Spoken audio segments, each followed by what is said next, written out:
নমস্কার বন্ধুরা, আমি শর্মিষ্ঠা। শর্মিষ্ঠা কিচেনে সবাইকে স্বাগত। আজকে আমি আপনাদের সঙ্গে একটা মজাদার রেসিপি শেয়ার করছি, লাউয়ের চোকলা বাটা। চলুন দেখে নিই কীভাবে বানাই।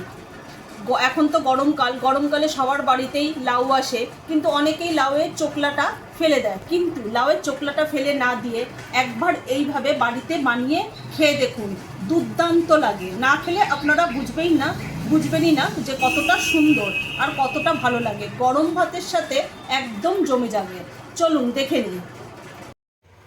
আমি এখানে লাউয়ের চোকলাগুলোকে গরম জলে নুন দিয়ে একটু ভাপিয়ে জলটাকে ঝরিয়ে নিয়েছি।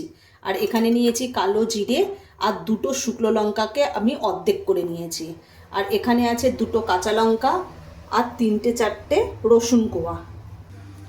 আমি গ্যাসটা ধরিয়ে দিলাম, কড়াইটা আমি বসিয়ে দিচ্ছি। আমি একটা মিক্সিং জার নিয়ে নিয়েছি, এর মধ্যে আমি লাউয়ের চোকলাগুলো অল্প অল্প করে দিয়ে আমি মিক্সিতে পেস্ট করে নেব। আমি রসুন আর কাঁচা লঙ্কাটা লাউয়ের চোকলার সাথে আমি মিক্সিতে পেস্ট করে নেব একসঙ্গে। আমার সমস্ত কিছু মিক্সিতে পেস্ট করা হয়ে গেছে। আমি কড়াইয়ের মধ্যে একটু তেল দিয়ে নেব আর তেলটাকে ভালো করে গরম করে নেব। এখানে আমি সাদা রিফাইন অয়েল ব্যবহার করেছি, আপনারা সর্ষের তেলও ব্যবহার করতে পারেন।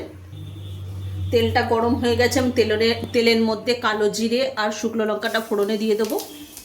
ফোড়নটা ভালো করে ভাজা হয়ে গেছে, ফোড়নের থেকে একটা সুন্দর গন্ধ বেরোচ্ছে। এবার আমি মিক্সিতে যে পেস্ট করে রেখে দিয়েছিলাম সেটা আমি দিয়ে দেবো কড়াইতে। পরিমাণ মতো নুন দিয়ে দেবো,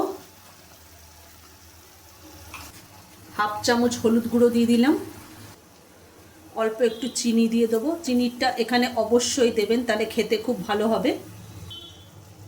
এবার আমি এটাকে নাড়িয়ে চাড়িয়ে একদম শুকনো করে নেব, জলটাকে একদম পুরো টানিয়ে নেব। এর মধ্যে যে জলটা আছে সেটাকে আমি পুরো শুকনো করে নেব। আমি জলটা একদম শুকিয়ে নিয়েছি, দেখুন কত ছিল, এটা কতটুকুনি হয়ে গেছে। এইভাবে নেড়ে চেড়ে একদম শুকনো করে নিতে হবে, যেন এর মধ্যে কোনো জল না থাকে। এটা আমার প্রায় হয়েই এসছে, এবার আমি নামিয়ে নেব।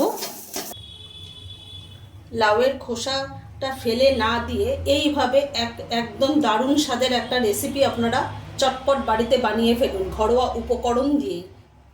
আজকে যদি আমাদের এই লাউয়ের চোকলা ভাতটার রেসিপিটা যদি ভালো লেগে থাকে তাহলে লাইক, কমেন্ট, শেয়ার এবং সাবস্ক্রাইব করতে ভুলবেন না। আর অবশ্যই বাড়িতে বানিয়ে খেয়ে দেখবেন।